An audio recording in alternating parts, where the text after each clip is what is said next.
one of the oldest and most seasoned players in the league, trying to reform and rebuild the team. And up to this point, not really looking all too shabby. Indeed, they aren't. As we are loading in, KT, they showed hyper-aggression yesterday. It didn't work out, but it looked cool. And as such, they were able to take a 1-1 versus their opponents. They were one of the few teams tied in that big old 1-1 collection in the middle of the table, along with BTG, SPT, KT, and themselves, obviously, and Sunny Lion, and also now RPG, who sit in there, whereas Sunny Lion move up to 2 total points. So this is already a quite important game to determine who's going to have a major bonus in terms of securing a good early game position in the tables, right? So if Soa manages to get yet another 2-0 in there, they're already looking to become a serious challenger onto the top 2 or maybe top 3 positions here for the rankings. I'm excited. I'm excited to see what happens. There's Tracer, this time being hovered, completely ignored, but kind of ignored, sorry, not completely ignored, but kind of ignored in the previous series. This time, it's going to get removed away, with Maev and Tracer banned out, was into more usual comfortable drafting territory, as even Malfurion is picked up first. And I really don't mind teams in China banning Tracer over and over again, because Tracer, unlike... there's hardly any other hero, let's phrase it this way, in the game right now that forces the enemy team into countering her or into dealing with her. And if you don't do it correctly, if you don't spend too many resources on keeping Tracer in check, then she's going to single-handedly ruin your day, especially with many supports now actually who are really good at keeping her alive. Malfurion, of course, immediately secured. Up to this point, we go for double protection, Malfurion sustained healing, and Tyrael burst shields to thwart most of the enemy team's damage. And Garage once again secured for KT this time, alongside the Junkrat, by the way, who had been banned twice in the previous series. Exactly, this time actually making it in, so welcome back, the return of the Overwatch Assassins in the ban and pick phase, in fact, with Tracer banned and Junkrat picked up.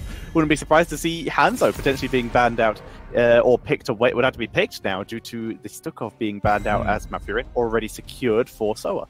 And this is a very common Hero League strategy, especially in the upper echelons of competitive play, where one of the teams is trying to secure Malfurion early, and then they ban out the Stukov, because those two supports, I think it's safe to say that they're the most impactful ones in the support role. They have strong CC capabilities, they have great AoE sustained healing if they desire to, and they're also quite safe with a long range of their abilities. Because let's face it, Stukov is, if you're attacking with your melee attacks in a teamfight, then you're mostly doing it wrong. So we wait to see what the next heroes are going to be. Second damage dealer is going to be likely. Not yet, though. Hiding their last pick. Going with the second tank, in this case going to be Blaze for KT, and Uther. Much less aggressive than their previous games they went for.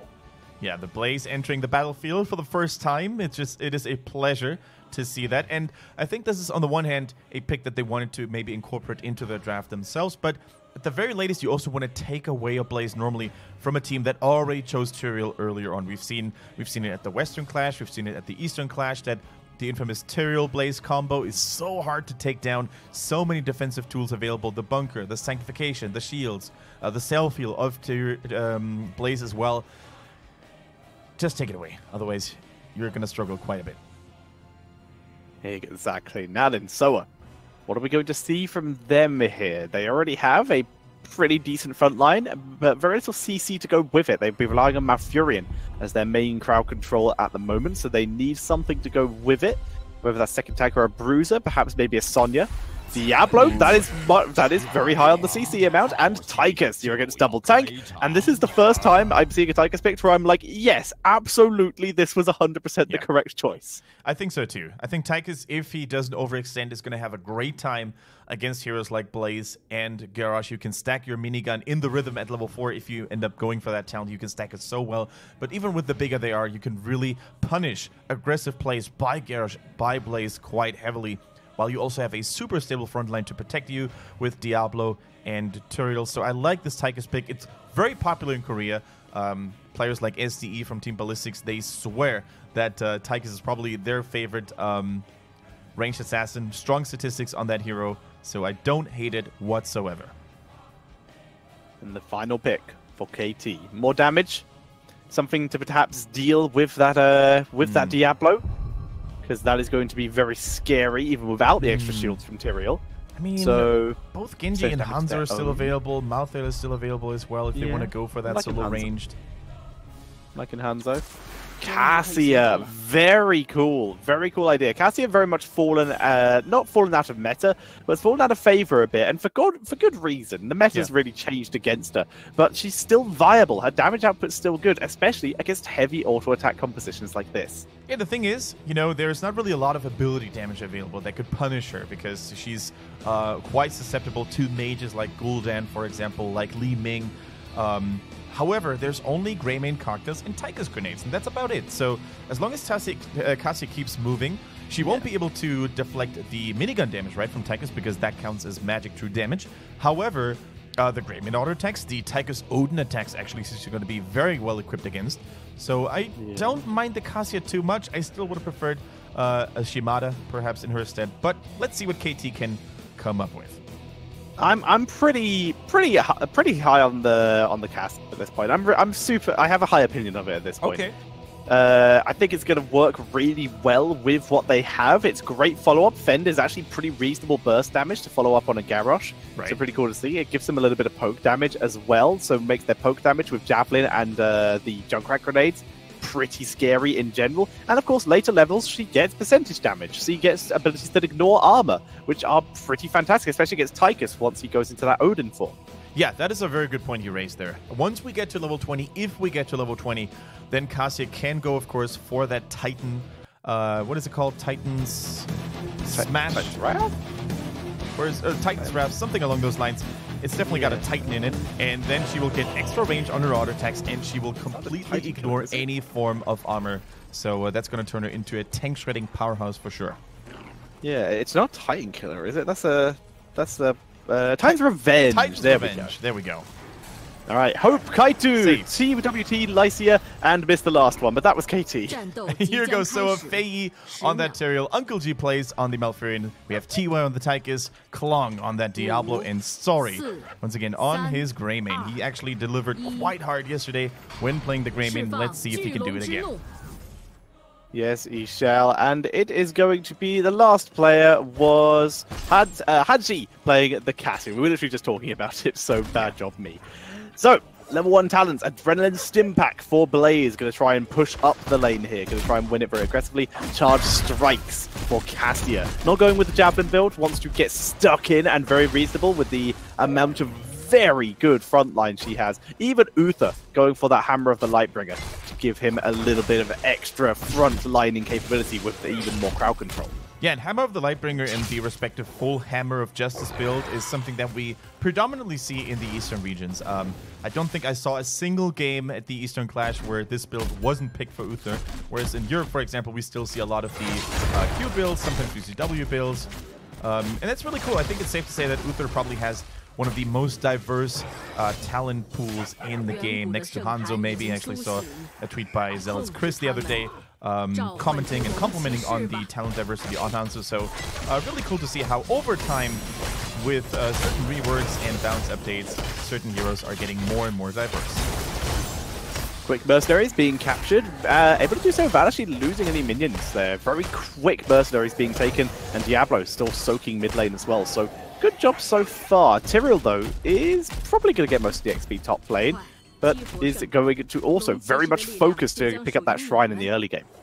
All right, the shrines have been activated. We already see a very aggressive approach here on those mercenary camps while we're enjoying a little bit of stuttering here. We apologize. Okay, I thought that was just me. No, it's fine. I think the feed is a little unstable today. 7.53. 7.53, let's go. Or 7.45, one of the two. I'm sitting at 6.5. So. Okay, I will refresh. Should be okay for now. Hope, in the meantime, is trying to use his grenades specifically onto the Wizard minion. It's really cool to see how he wasn't actually aiming at the heroes that were sieging up the top lane, but instead he was trying to get rid of the magic damage reduction aura as quickly as he can. A huge concussion, mind you, actually followed by a big two-man stun, but it is not enough to save Junkrat after all. Too strong is the pressure, too strong is the push here by Soa with the help of those knights. Are they actually going to get this fort altogether? No. Garrosh is here, Kaitu trying to reinforce.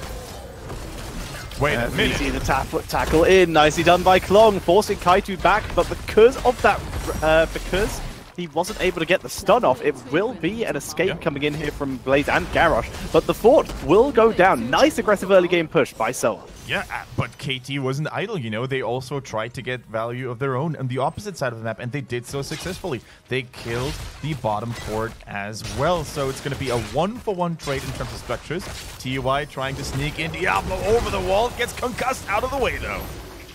Diablo survives, and he's not done. Looking to move in, but Kaito has already pulled back, and as such, it's just going to be the mercenaries who are being killed off nice and quickly. Clear them up, and that's going to give Soa a little bit more breathing room, as otherwise, with the removal of that back tower, then the removal of that fort already, that would have been tier 2s being pressured at the 4-minute mark, and that would have been rough. Yeah, and speaking of early game value here, we see Uther completing Hammer of the Lightbringer at 3 minutes and 16. That is insane. And of course, he was able to do that.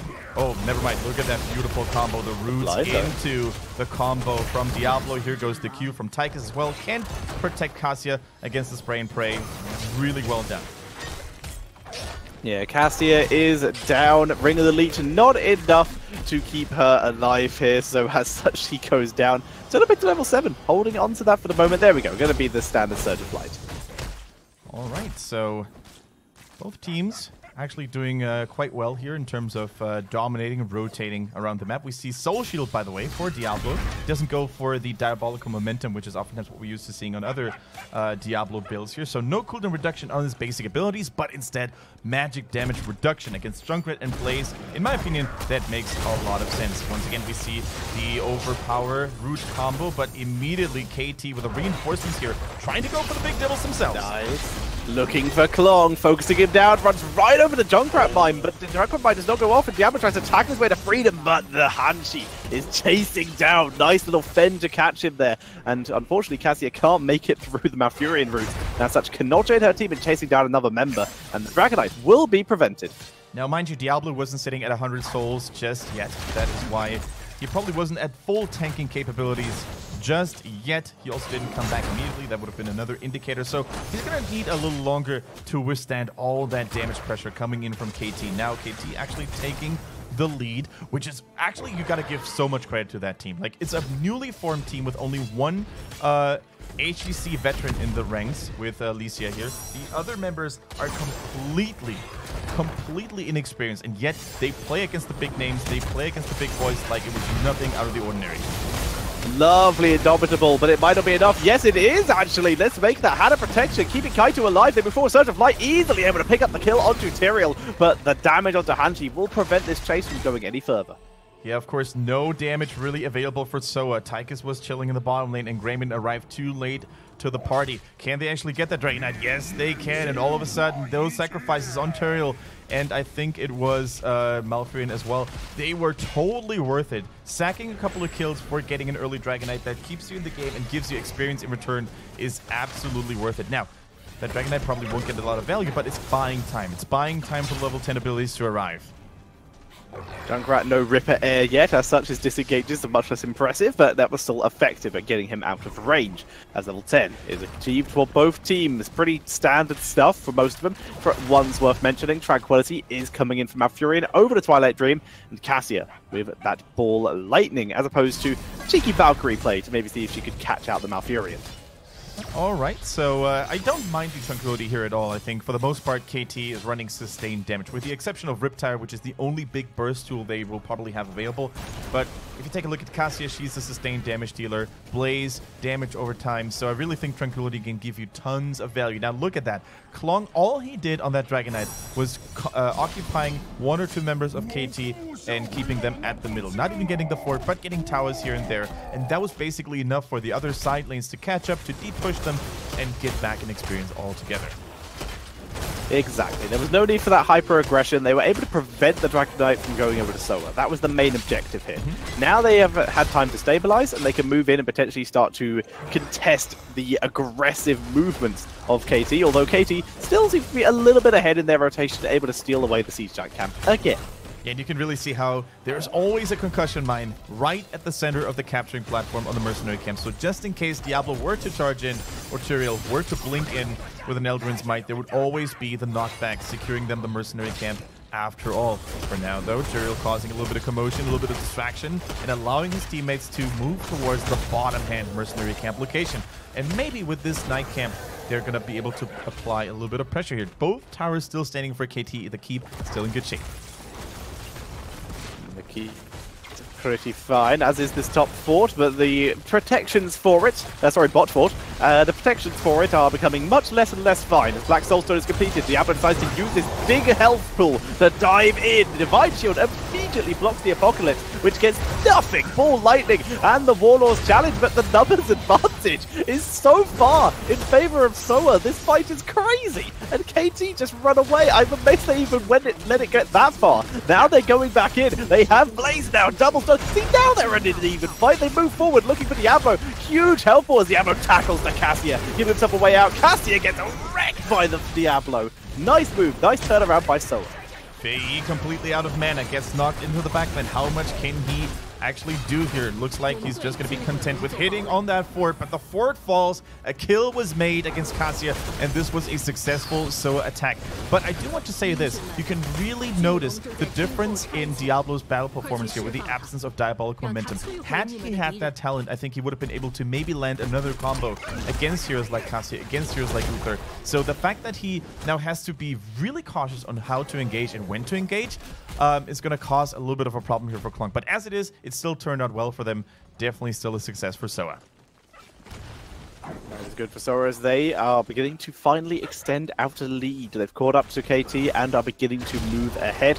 Top lane still being pressured. Malfurion is clearing that, but he's Malfurion, so that's going to take a really long time. And bot lane is still reclaimed by Garrosh, which buys them a little bit more time as well. Another Blaze tackle here, but the speed boost that they're able to get out of this thanks to Tyrael to escape is awesome. Yeah, the level 7 talent here with the movement speed is definitely helping out quite a bit, increasing movement speed and attack speed alike. And that is going to be a combo that we really need to be on the lookout for.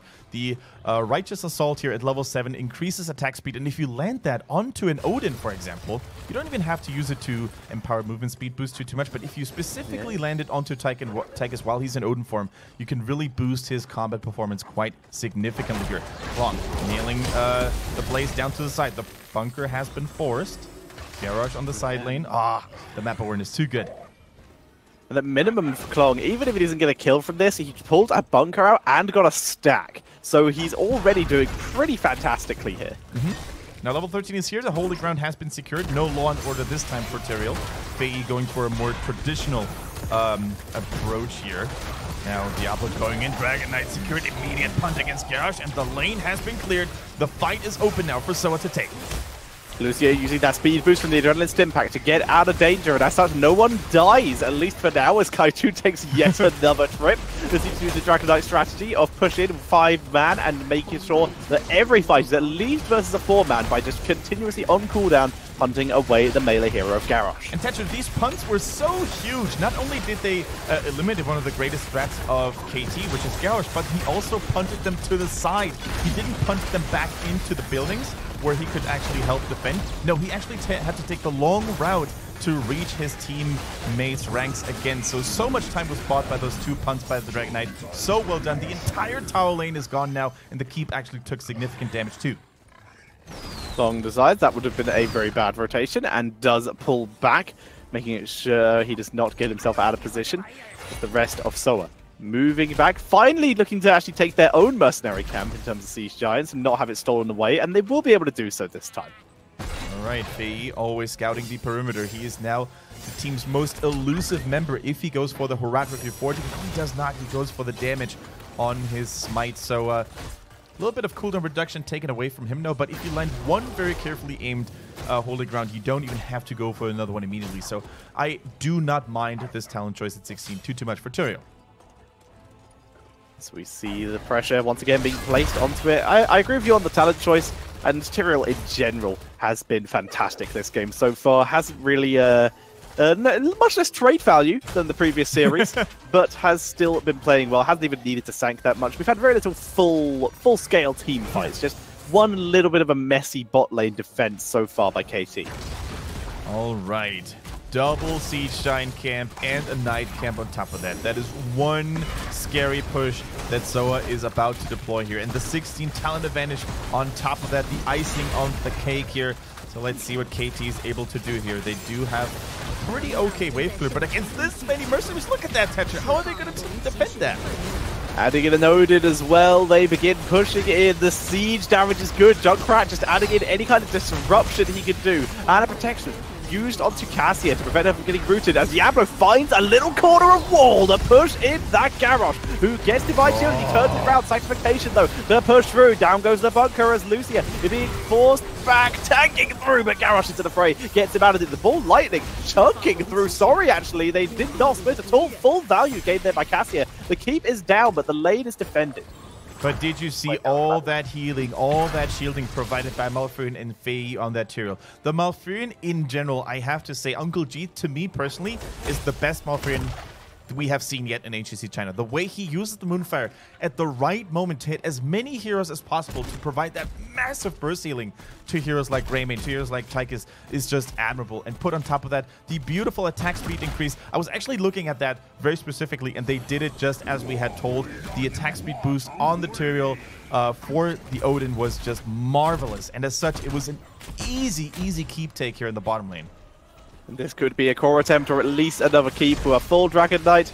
Licia takes a nice little trip. Dragon Knight once again trying to zone out heroes. Cassia, on the other hand, though, setting up for her team's counter engage, her team's turnaround. Martial Law at the ready. Huge potential for damage is available for Cassia right now. And this is what they need to do. They need to get that lockdown with Licia or Kaitu, and then have Cassia and Junkrat do the work as Riptire comes off cooldown. A Divine Shield about to come off cooldown. All the tools are available. They actually have 10 seconds before sack. Here comes the Riptide. They're going to try and begin this early. Moving in. You can see Kaiju wrapping around the side. 5 seconds until Sanctification is off cooldown. But now Junkrat is nowhere near this fight as Kaiju's getting focused. They're trying to kill Tyrael before Sank can come down, but it ain't happening. Huge CC is dropped, but it's not enough. The Dragon Knight joining in the fight. They're trying to pull up the kicks. They have a more advantageous position. The Holy Ground was good here, and the Dragon Knight is still intact as well. Apocalypse, heroic abilities are almost all ready here for So as well. So is the Sanctification. They can still go in as they want here. The Sanctification, look at that, preventing all that damage. KT is so low altogether. Look at the health bar. Uncle G is keeping them all alive. What are you going to do about that? You can't even touch them. And now Diablo, fully stacked on souls, is here to have a word or two with the opponents as well. Just going for the core. Just not even caring about it. Stun is good. APOC not so good. Sanctification is already been used. The core's going down, and even with the last ditch engage, that is going to be GG. And Soa, like you said, with crazy sustain, able to tank through and take game number 1.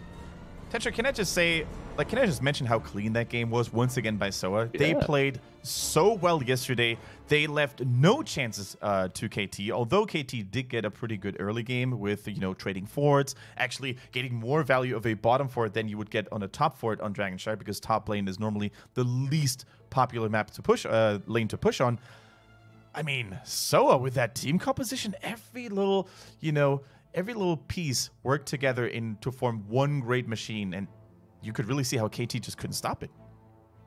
Yeah, they got rolled, quite frankly. Soa showed why they are currently such a high-level team, and yeah, that I have no words other than that was clean, other than the slight early game losses in lanes, but there's not really much you can do about that when you're against a Junkrat who was just able to clear the lanes so quickly.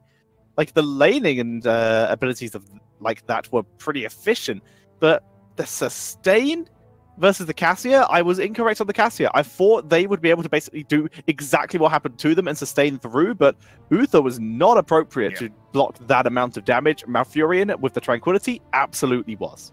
It really shows that Uther needs to support a more aggressive playstyle with heroes like Genji, Illidan. That's where he shines, right? If you bring the fight to the enemy, but if you're trying to out-sustain your opponents, if you're trying to maybe just overpower them slowly in a more sustained fight, then he's the wrong support. High cooldowns, not efficient healing, very mana hungry, and Malfurion, all he needs to do is just spread the regrowth and hit those Moonfires over and over again. The Tranquility on top, the shields by Tyrael, it was just too much for them to handle in the long run. So once again, kudos to Uncle G. I think his healing, you know, he didn't go for the flashy plays that he could have done with a Twilight Dream, but man, the sustained healing, never did anyone die, and that is all mostly because of his credit. Yeah, sometimes the life of support is glamorous, and you get off the beautiful Twilight Dreams, or the beautiful Stukov lurking arm roots, or stuff like that, or maybe just a cleansing flame to kill 3 people.